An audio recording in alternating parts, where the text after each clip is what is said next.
there, this is John from Heroes and Legends, and today is day 8 of Magic Origin spoilers. So we're getting there. We're almost seeing the full set at this point. So tomorrow, if there's more spoilers, we'll do another spoiler video. However, if they do spoil the whole set due to the holiday being Friday, then we'll go ahead and start our full set review of the white cards tomorrow.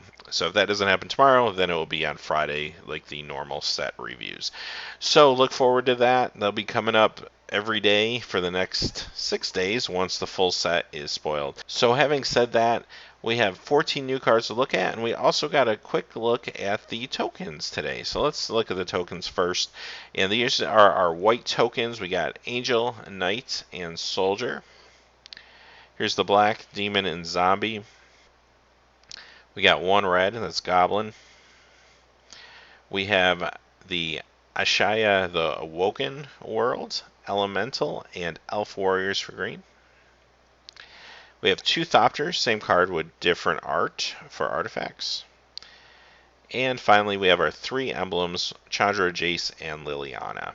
So, having seen all those, let's go ahead and start talking about the cards. And let's start off with a pretty interesting one, Tragic Arrogance. 2 white and 3 colorless. It's a rare sorcery. For each player, you choose from among them the permanents that player controls, an artifact, a creature, an enchantment, and a planeswalker. Then each player sacrifices all other non-land permanents they control. So I'll start off by saying, yeah, maybe this is kind of sort of a fixed balance. That seems to be the theme here in Magic Origins, that there's a lot of these cards that are looking like fixed versions of some of the super powerful cards from the past. Now, having said that, this is very different than balance because this can't touch resources.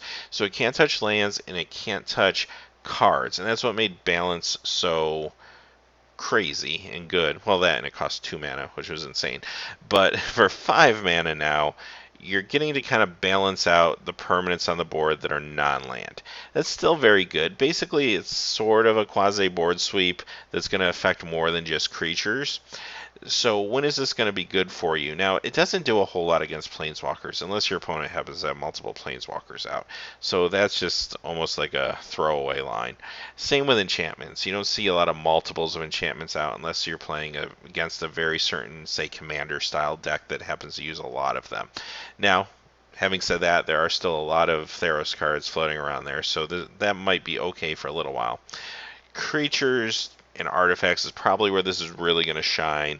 Creatures is the one that jumps to mind, where this is basically a board sweep. You're just leaving your opponents with their worst creatures. So let's talk about standard first. Could this see some play in standard? If there's a control deck out there that needs a board sweep, this is an okay board sweep for it. If it will definitely take out a aggressive deck with a lot of small creatures, or a token strategy. So if those type of strategies come up, this could be a card used to keep them in check. But where this card really is going to shine is Commander. This is going to be a really fun Commander card, and a really strong Commander card since it hits all opponents. As long as this card doesn't get you killed when you play it, it's going to be awesome in Commander. It's good enough to see some play in Limited, even if you just sideboard it in. But for the most part, you know for a fact that your opponent's going to be playing a lot of creatures, and there's also some strong artifact strategies in Magic Origins. So this card deals with those, so it's going to be a great way to sweep the board. And board sweepers are good just because sometimes you know they're coming and your opponent doesn't. Next is Titan of Erebos, and he's a mythic. He costs 3 black and a colorless. He's a giant, and he's indestructible as long as no opponent controls a creature. And whenever a creature leaves an opponent's graveyard, you may discard a card. If you do, he gets to come back from your graveyard to your hand. He's a 5/5. So let me start off by saying this. Paying 4 for a 5/5 is awesome, but having 3 black and 1 colorless is very difficult. He's going to be really difficult to cast in Limited. Not impossible, so some decks are going to take advantage of him in Limited, and he's going to be awesome, but he's going to be difficult to make work there. As far as Standard goes, potentially if there's a black or black-red aggro deck out there, he could be the top end of that. Just getting a 5/5 for 4 is really awesome, but his abilities don't feel super mythic to me. Indestructible if your opponent has no creatures, well, that's okay, but that's very hard to control in most cases. And the whole second part about getting him back from your graveyard, you have to jump through hoops to get him back into your hand. Now, if he was going directly into play, maybe that'd be a little better, but you're jumping through a lot of hoops to get this card back in your hand, and you're giving up another card to do it. Just feels a little awkward to me. Now, if you're playing him straight out as a 5/5 for 4 mana, he's good. But if you're trying to do anything else with him, I don't know, he just doesn't feel mythic to me. It feels more like a rare. That last card actually felt more mythic to me than this one. Next is Glintleaf Winnower. Now, this guy costs 5. He has Menace, which is nice, and he's a 4/3 body. So those are pretty good stats. Makes him a good limited card. What could push him over the top in his standard playable is he is an elf, and that's going to definitely matter. A lot of these elf cards seem to be getting really pushed. And when he enters the battlefield, you may destroy target non-elf creature whose power and toughness aren't equal. Now, obviously, probably the majority of creatures in Magic have equal power and toughness. However, there's some real good ones that don't. Siege Rhino is one that leaps to mind immediately. Now, are there more economical ways of dealing with Siege Rhino? Sure there are. This costs 5. This is pretty pricey, and it would be hard to make work in Standard. But at the same time, you also are getting a 4/3 with Evasion out of it. So, again, if that black or black-red aggro deck works, maybe this guy's the top of the curve as opposed to the last card we saw. To me, this one's actually better than the previous card that we saw, even though it does cost 1 more mana. As far as limited goes, yeah, this guy's going to be a limited bomb. I'd pay 5 for a 4/3 with Evasion, and I might be able to destroy a creature. That's pretty cool. Necromantic Summons, and I like these type of cards. Costs 5.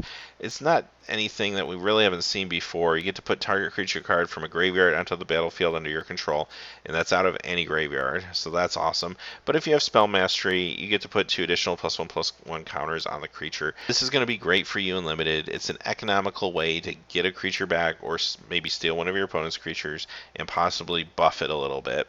It's awesome in games like Commander, where there's a ton of huge creatures in the graveyard, and you can have your pick of what's out there. And could it see some Standard play? I don't really think there's a reanimation deck out there for Standard that wants this right now, but you never know what future sets could hold. Artificers Epiphany. So this is bittersweet to me. It's not a bad card. Costs 1 blue, 2 colorless. It's an instant. You draw 2 cards, and if you control no artifacts, discard a card. But to me, it's also, on the other hand, a strictly worse version of Divination, which is kind of sad. I think Divination, I don't know, is a fair card, but at the same time, this does seem to be the direction Wizards is going with casting, especially blue draw spells, that they are getting more and more expensive.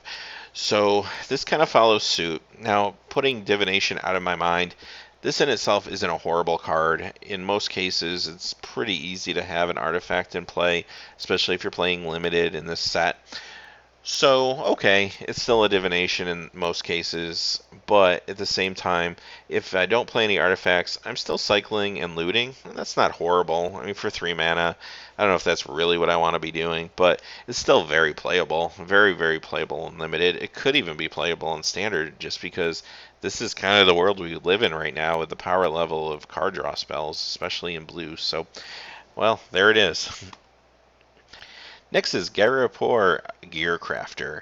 So he costs 3. He's a 2/1. When he comes into play, you get a Thopter token. Well, it doesn't sound great on paper. I mean, you're paying a lot for a 2/1 and a 1/1 flyer. It's a little bit of evasion in the air, which is nice. However, this guy's going to shine in the Thopter artifact deck, and we're going to see more pieces of that as we go forward. So bear with me on this one. Very limited playable, and most of these Thopter cards are going to just be limited playable cards, but there is a Thopter/artifact deck out there that's probably blue and red that is going to be quite good in draft, and this is going to be a piece of that. Next is Magmatic Insights. It costs 1 red. It's a sorcery, and you also have to discard a land when you play it, but you get to draw 2 cards. Now, this is uncommon. I feel like red is just getting better draw spells now than blue, which is interesting. But at the same time, red and green in the set just seem to be being pushed, and especially red burn. Like, this is another support card for red burn, and as long as there's the actual burn spells out there, which we've seen a little bit less of, there's just so much support for red aggro, red burn. And maybe it's red-black aggro, but cards like this, they just let you restock your hand in the mid-game or late game and get those threats back that you need to really get you over the top in those type of decks. This is going to be a very good card. It's definitely going to see standard play, I think, and it will do good work for you in limited as well. Herald of the Pantheon. He costs 2. He's a 2/2. And enchantment spells you cast cost 1 less to cast. And when you cast an enchantment spell, you gain a life. It's actually an okay card right now in Standard because you still have like Courser of Kruphix. At least some of the Green Devotion decks are still around and stuff like that. And this could fit into one of those decks. So maybe it might see a little Standard play before those decks leave Standard. Now, after those leave Standard, I don't really know what he's going to be doing for us. As far as limited goes, there's a lot of enchantments, but I don't really feel like there's a enchantment deck out there in limited. I mean, maybe you could draft one, but having this guy be at rare, I don't really see it happening. Next is Nisa's Revelation. Costs 2 green and 5. It's a sorcery. Scry 5, then reveal the top card of your library. If it's a creature card, draw cards equal to its power and gain life equal to its toughness.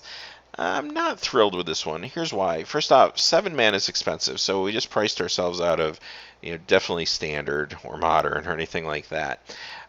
Could be a decent commander card when you know you're going to have maybe a lot of big flashy creatures in your deck, and it's going to also help you stack your deck at least for the next few turns, and that's pretty cool. Like, that's not bad in commander, not a bad effect to have around.